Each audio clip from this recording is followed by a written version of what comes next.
सांग्रंशाल हरो हरनाङै खामै थाप्ला जाखा कमलपुर माता सेरी गुजपारा आमचायो सालब्रै केबेंखेनो हायनो हाय हर नांमानो केबो हर रखनाहिने इउवान सुक जाखा आमचाइनि इलुकुरकनि बिसिंतै सानमुक्ति शाखा चेरी नायनानि बागै nok khamjaknai khoroksa chukya randi juk Deogarh मताई खुलुमनानि थांजाक बोताबुक अजरावनो सालब्रै केबेंखेनो वाइनै हरनांखा बिनि नुखुंगो पयला हिनके तांसालो हरनांगमानि पयला हरनांफ्रु आशक देरालिया फिया सांग्रंसालो हायनो हाय हरनांके बेबाकनो खामै थाप्ला जाखा पातिमुं Kamalpur माताछरी गुजपारा आमचायो nok phangni mung molika go थैथांजाक बसाइनि मुं ओंखा सुशांत गुप nok खामै तंफानो मलिका गुप ताबुकबो देवगढ़ नख अजारानि बिसंगो साबो हरफ्रांखा अपनति आमचाइगनागै उरनांलायखा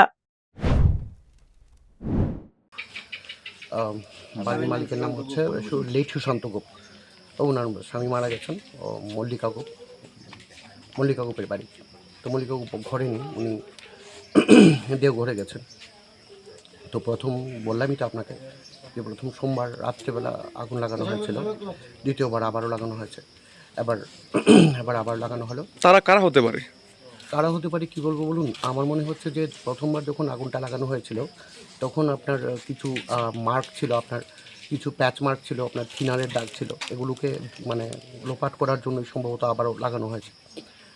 কারা ছিল তো ঠিক অনুমানের উপর তো কিছু বলা যায় না, তবুও আমাদের তো কিছুটা সন্দেহ রয়েছে, আশেপাশে কেউ হয়তো থাকতে পারে, না হলে তো পুরো तै बाबाइसा लाई थांनाय सालो कमलपुर दलिव कुसुनो हरनाङै तंमानिनो वाना लाइजाक आमचाइनि लुकुरकनि सानमुं लाई थांनाय तालसावो नुखुं खुंब्रै हरि जाखा दाबो हिनके चुकजाया रान्दि जुगनि nok खामै थाप्ला जाखा अपातिमुंनि उलो आमचाइगनागै उरनांलाइजाक ते सयतामो चेरि नायनानि सानलायका बेरो रिपोर्ट न्यूज नाउ।